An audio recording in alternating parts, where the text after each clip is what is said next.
Zonja dhe zotrinj, ju përshëndes, ju ftoj të ndiqni edicionin informativ të lajmeve këtu në Alpo Televizion. 120 nxënësit e shkollës së bashkuar Petro Poga në Valare në fillim të vitit të ri shkollor do të zhvillojnë procesin mësimor në ambiente të rikonstruktuara. Pas 11 vitesh lënë në harres, Këshilli i Qarkut po investon me një fond prej 18 milion lekësh. 120 nxënësit e shkollës së bashkuar Petro Poga në Valare në fillim të vitit të ri shkollor do të zhvillojnë procesin mësimor në ambiente të rikonstruktuara. Kërkesave të vazhduesme të drejtoreshës së shkollës, nxënësve dhe bordit të prindërve, drejtuar Agjencisë së Mirëqenies dhe Kujdesit Social, drejtuar nga Armand Mamani, i është përgjigjur Këshilli i Qarkut të Gjirokastrës. Armand Hilaj, kryetari i Këshillit, ishte sot në shkollë, teksa inspektoi punimet e nisura me fondet e këtij institucioni, të cilat konsistojnë në izolimin e terracës dhe komplet fasadës së jashtme të shkollës. Ne po bëjmë hidroizolimin e kësaj shkolle dhe riparimin e fasadës së jashtme dhe lyerjen të po kësaj fasade. Ky grand është nga grandi nga buxheti i Këshillit të Qarkut, i cili do të vinë në ndihmë të kësaj shkolle dhe të gjithë fëmijëve që bëjnë mësim në këtë shkollë.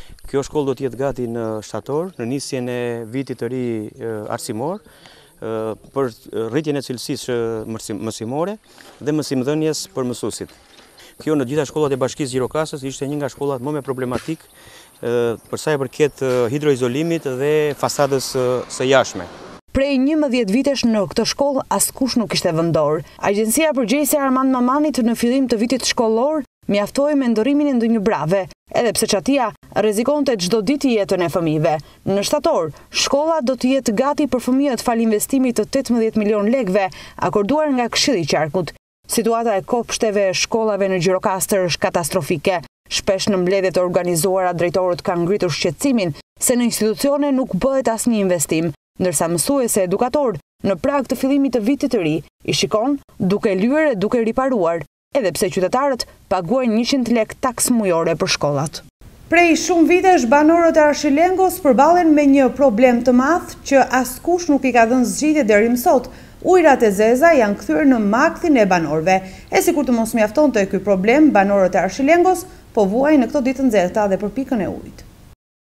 Prej shumë vitesh banorët e Arshilengos përballen me një problem të madh që askush nuk ka mundur t'i jap dot një zgjidhje.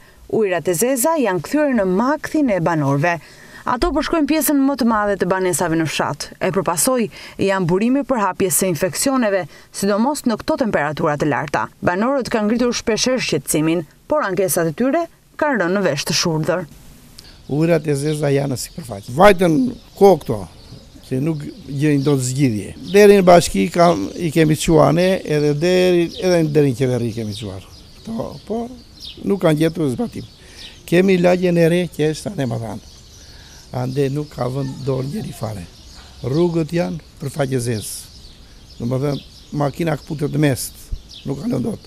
Ujërat e zeza dhe ande i kanë nxjerrë në xhade, gjithë secili për asfaltie. Domethënë është një katastrofë që se merr me mend. Ujërat e zeza që thonë këta janë që në të gjyshi deri më sot do t'i rregullojnë, do t'i bëjmë dërgjito ashtu që deputet dhe kryetari i komunës si që atëre, asnjëri nuk ka bërë një përçarje për ashtu. Sikur të mos mjaftonte derdhja e ujërave të zeza në mes të rrugës, banorët e Arshilengos po vuajnë edhe për pikën e ujit. Ardhja e verës sjell kufizim të furnizimit me ujë për banorët. Ujit e pishëm, gjatë dimrit ka me bollek, domethënë duke nisur që sot, e tutje ujit e ra, edhe filloi kriza. Me ujin e pishëm kemi shumë problem, nuk na vjen ujë, suaj fare. Kot që ke depozita, se tani do bëhet depozita ngrohet ujë në depozit. Aksion anti-kanabis është zhvilluar në qarkun e Gjirokastrës. Policia ka evidentuar dhe shkatëruar 2 parcela me kanabis. Në pranga ka rënë një 29 vjeçar. 2000 rënjë kanabisi janë zbuluar në thellësi të një pylli në fshatin Flomon në Dropull. Rënjët e kanabisit u shkatëruan menjëherë, ndërkohë që po punohet për të kapur autorët e kultivimit të bimëve narkotike. Aksioni anti-kanabisi policisë së Gjirokastrës është shtrirë edhe në Tepelen, ku policia zbuloi 20 rënjë kanabis në fshatin Dragot dhe ka bërë të mundur arrestimin e kultivuesit të saj.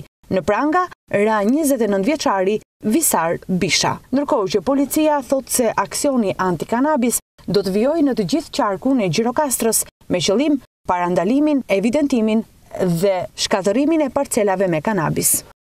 Grigor Tavo nuk përmendte dje në asnjë rresht në letrën e tij publike se çfarë do të bëhet me aksionet e luftëtarit pas largimit të tij.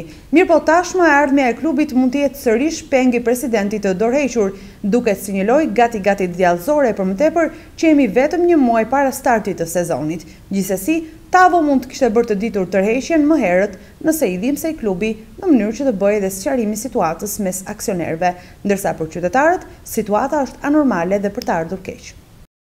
Grigor Tavo nuk përmendte dje në asnjë rresht në letrën e tij publike se çfarë do të bëhet me aksionet e luftëtarit pas largimit të tij. Mirëpo tashmë ardhmja e klubit mund të jetë sërish pengi presidentit të dorëhequr. Duket si një lojë gati djallëzore, për më tepër që jemi vetëm një muaj para startit të sezonit. Gjithsesi, Tavo mund të kishte bërë të ditur tërheqjen më herët nëse i dhimbsej klubi, në mënyrë që të bëjë edhe sqarimi i situatës mes aksionerëve.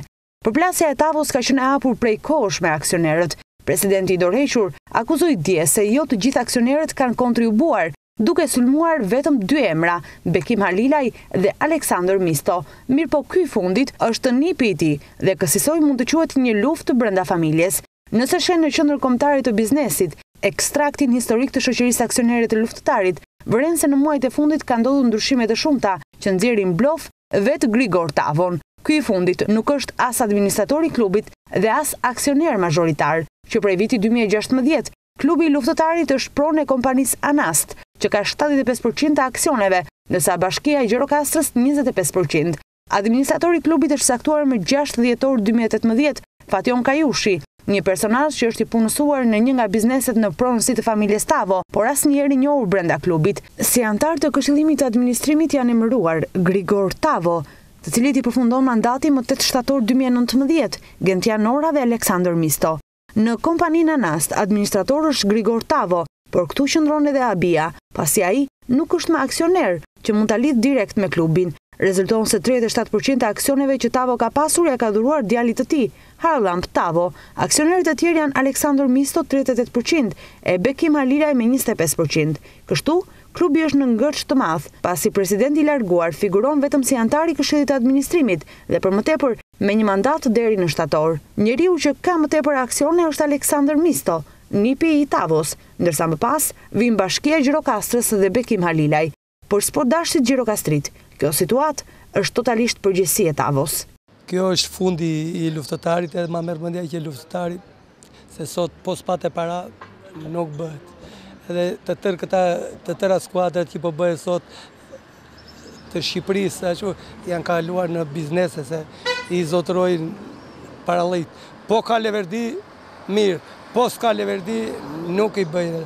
Luftëtarit, na dhimbset, jemi tifoz, e vini më këmë që ashtu, po edhe tani po t'i shikosh kështu, nuk ashtu. Kjo është fatkeqësi për luftëtari do mbaroj, duam apo s'duam ne. Le të merremi edhe ju edhe ne luftëtar.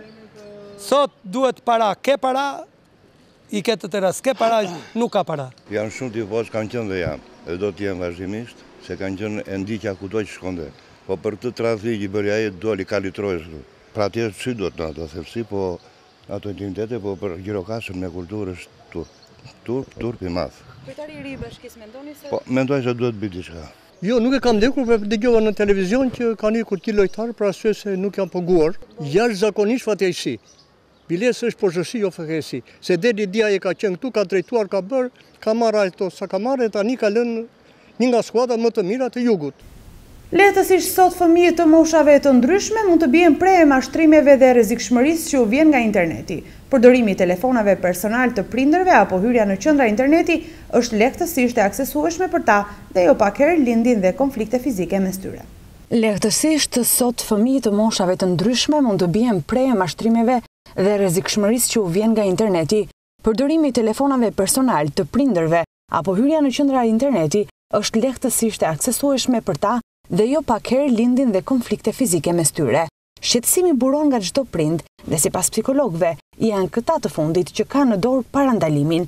Psikologja Arlinda Shella thotë se prindrit duhet të kontrollojnë kohën që fëmijët e tyre qëndrojnë në rrjetet sociale, YouTube apo videolojra të ndryshme. Mbi të gjitha, ata duhet të mbajnë në vëzhgim limitet, informacionin apo gjithçka shohin fëmijët në internet.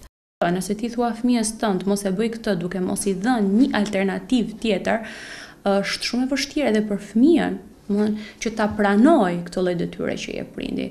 Kështu që në një farë mënyrë duhen gjetur alternativa tjera.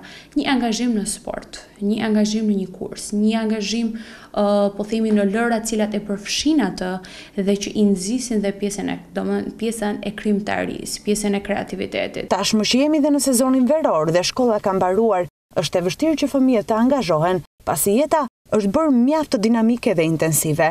Për prindërit është kthyer në sfidë ruajtja e fëmijëve nga rreziqet e internetit. Sot, navigimi në internet për shumë informacione është domosdoshmëri, por rrezikshmëria për sigurinë dhe privatësinë e fëmijëve është një çështje shqetësuese që përballet çdo familje në kohët moderne ku jetojmë.